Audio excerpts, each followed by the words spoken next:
And finally, to complete the most significant news for this day, Y News continues. Here are the top stories.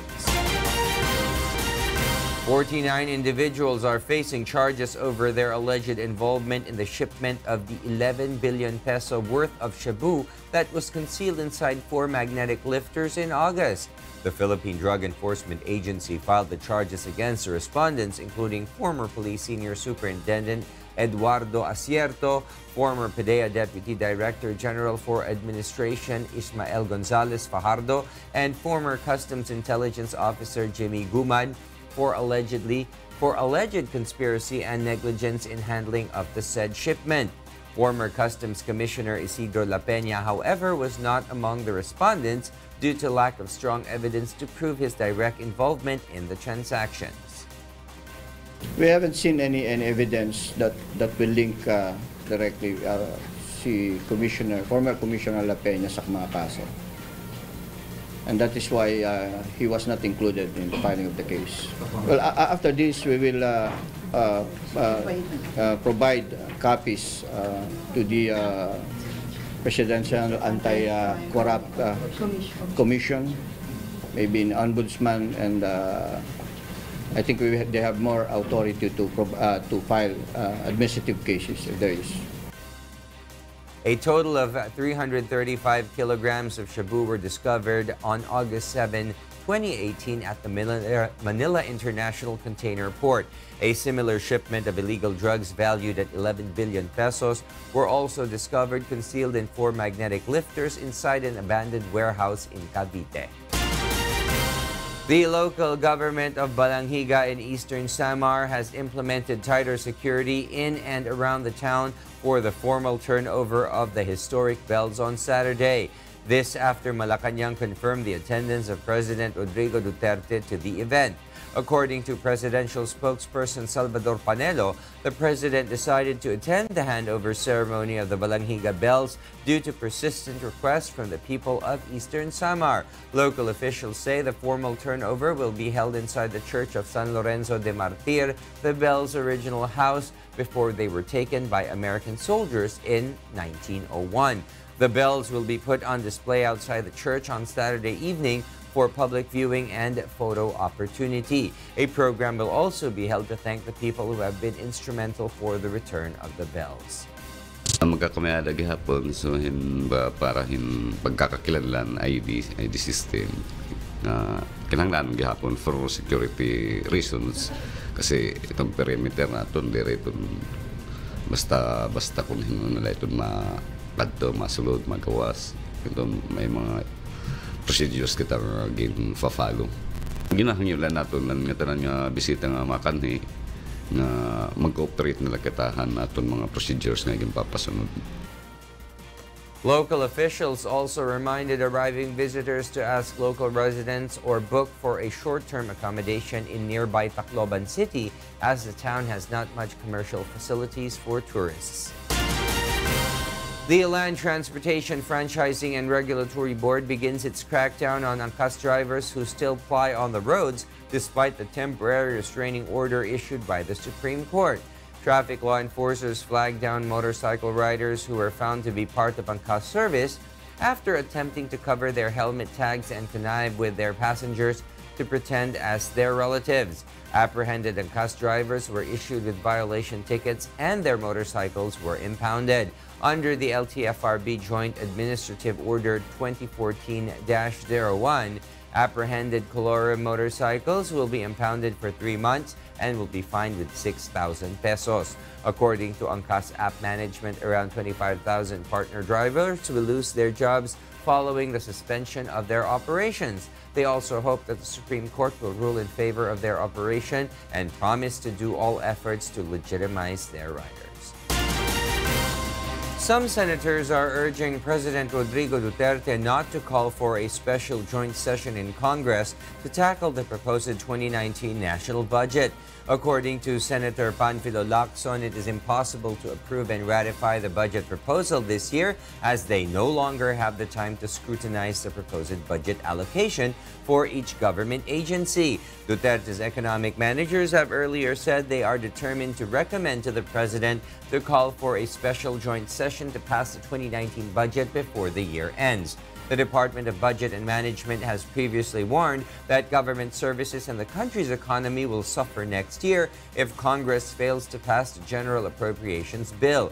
Senate Majority Leader Juan Miguel Zubiri also says they have already decided to defer the budget deliberations to January 14, 2019, when the regular sessions resume. However, he assures they will come up with a special provision to prevent any problem in the budget for the government's infrastructure programs. Even if we finish the budget on our part here in the Senate, second and third reading, hindi talaga matatapos at mararatify yan kasi gusto ni Majority Leader Andaya na ang BICAM will be next year pa. So parang ba't pa tayo maghihirap na yun at nagpupuyat? As you can see, we're all very tired.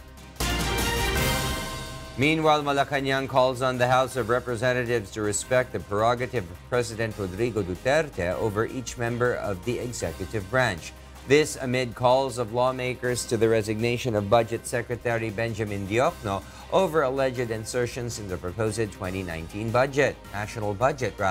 On Wednesday, the House of Representatives adopted Resolution number 2365, which urges the President to reconsider the appointment of Diokno, citing doubts to the Secretary's integrity and use of his position in line with the alleged 75 billion pesos insertion in the budget of the Public Works and Highways and the multi-billion infrastructure projects already allegedly awarded to a single contractor. According to the presidential spokesperson Salvador Panelo, Duterte still trusts Diokno and considers him as one of the best and brightest in his cabinet members. Panelo added that it is the Congress's mandate to scrutinize the budget and has the power to revise or amend proposals if they find any irregularity. The Philippine military remains on high alert despite the Communist Party of the Philippines' declaration of a 5-day unilateral ceasefire from December 24 to 26 and December 31, 2018 to January 1, 2019. All units of the Armed Forces of the Philippines have been directed to keep a tight watch in anticipation of possible attacks by the New People's Army in time for the 50th anniversary of the Communist rebels on December 26. NPA rebels have been known to stage armed attacks against government troops during their anniversary celebration, according to the AFP. Kahit sa time na sinasabi nila na meron silang unilateral ceasefire declaration, umahanap lang sila ng butas, umahanap lang sila ng dahilan para sila ay magpatuloy ng kanilang pag-atake. And for the news abroad, here's Stephanie C. live from Hong Kong. Stephanie, good evening. Good evening, William. A Turkish high-speed train collided with another locomotive and crashed into an overpass at a train station in Ankara on Thursday, killing 9 people and injuring dozens, the local governor said. The accident occurred as the train was traveling between Ankara and the central Turkish province of Konya. Governor Vasip Sahin said the crash was caused by the high-speed train hitting a locomotive which carries out track inspections. It was not clear at what speed the trains were traveling when the crash occurred. Prosecutors have requested the arrest of a self-proclaimed faith healer known as John of God, following accusations by over 200 women that he abused them sexually while they were seeking spiritual guidance and treatment. A law enforcement said that an arrest warrant was sought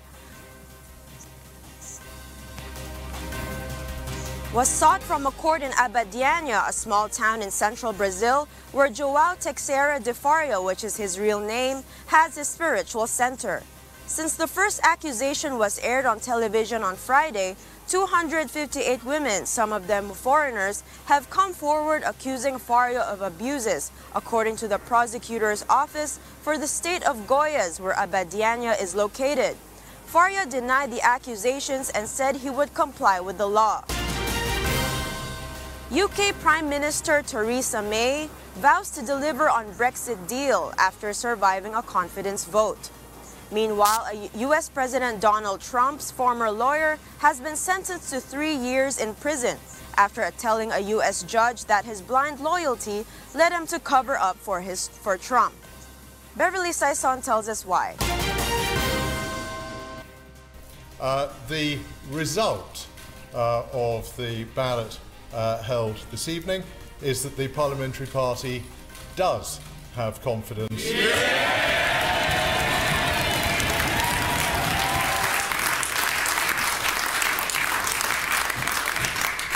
Does have confidence in Theresa May as leader of the Conservative Party. Prime Minister Theresa May has won a vote of confidence in her leadership of the Conservative Party by 200 to 117. After securing 63% of the total vote, she is now immune from a leadership challenge for a year. Speaking in Downing Street, she vowed to deliver the Brexit people voted for, but said she had listened to the concerns of MPs who voted against her. Following this ballot, we now need to get on with the job of delivering Brexit for the British people and building a better future for this country. In USA, President Donald Trump's former personal lawyer Michael Cohen was sentenced to 3 years in prison on Wednesday for financial crimes and orchestrating hush payments to women before the 2016 election, telling the judge his blind loyalty led him to cover up for Trump. The sentencing by U.S. District Judge William Pauley in Manhattan capped a stunning about-face by a lawyer who once said he would take a bullet for Trump but has now implicated the Republican president in criminal conduct. Cohen said in his guilty plea in August he was directed by Trump to make hush money payments to 2 women who said they had sexual affairs with Trump in the past. Trump has denied the affairs and any involvement in the payments. And in Canada, Foreign Minister Chrystia Freeland said the extradition process should not be politicized on Wednesday, a day after U.S. President Donald Trump said he might intervene in the extradition case of Huawei Technologies executive Meng Wanzhou. Our extradition partners should not seek to politicize the extradition process or use it for ends other than the pursuit of justice and following the rule of law. Meng, Chief Financial Officer of China's Huawei Technologies Company Limited, is fighting an extradition request from the United States and faces U.S. claims she misled multinational banks about Iran-linked transactions, putting the banks at risk of violating U.S. sanctions. Meng was released on bail by a Canadian court on Tuesday after being arrested December 1st at the request of the United States. Beverly Saison, UNTV News and Rescue. And those are the news from the other parts of the globe. Back to you, William. Thank you very much, Stephanie C., live from Hong Kong.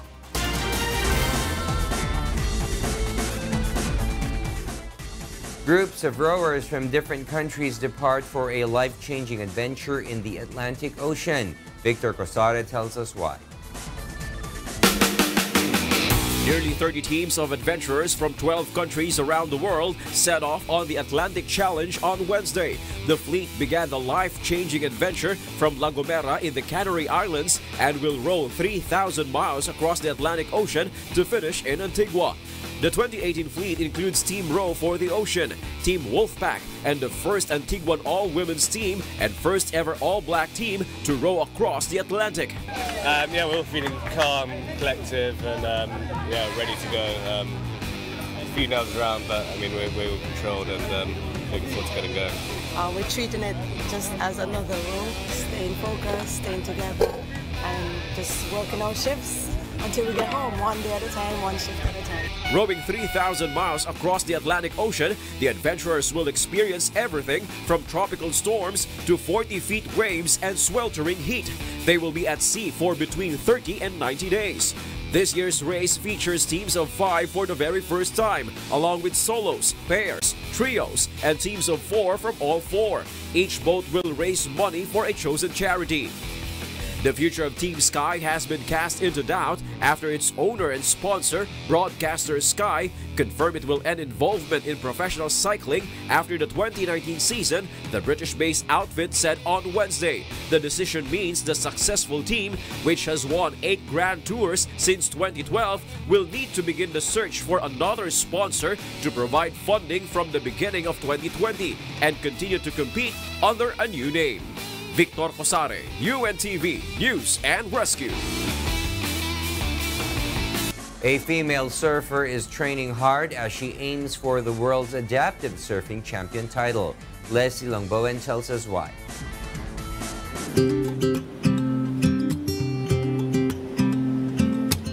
Lopez can only imagine what the sea looks like. But the blind 21-year-old Spaniard is in her element when riding the surf.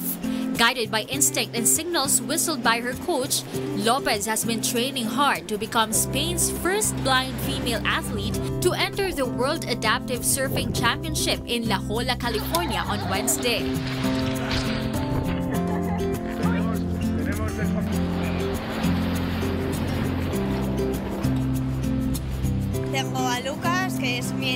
The sea is where I feel peace and freedom, as if it were where I'm supposed to be. Lopez was born with congenital glaucoma and lost her vision completely when she was a child.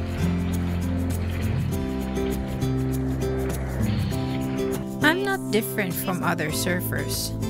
In its 4th edition, the La Jolla event for surfers with disabilities features its first team competition for visually impaired female athletes, with Lopez representing Spain. Blind surfers such as Lopez countryman Aitor Francesena or Brazilian Derek Rabelo have achieved legendary status in the sport, and Lopez, who only took up surfing a few months ago, is aiming high. After the La Jolla tournament, organized by the International Surfing Association or ISA, Lopez aims to compete in the 2024 Paralympic Games in Paris. The ISA has been campaigning to make adaptive surfing a Paralympic sport. Lopez has also practiced figure skating and horse riding, and her coach and friend Lucas Garcia praised her natural balance and instinct. Garcia, who swims next to Lopez when she surfs, is her eyes when it comes to telling her about a wave coming up. A single whistle means the wave is coming on her right side and a double whistle on her left side.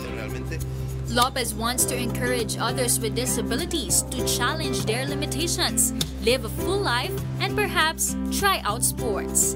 Leslie Longbowen, UNTV News and Rescue. And those are the reasons behind the news December 13, 2018. On behalf of Angelo Castro III, I am William Thio. Because we need to know, we will always ask why.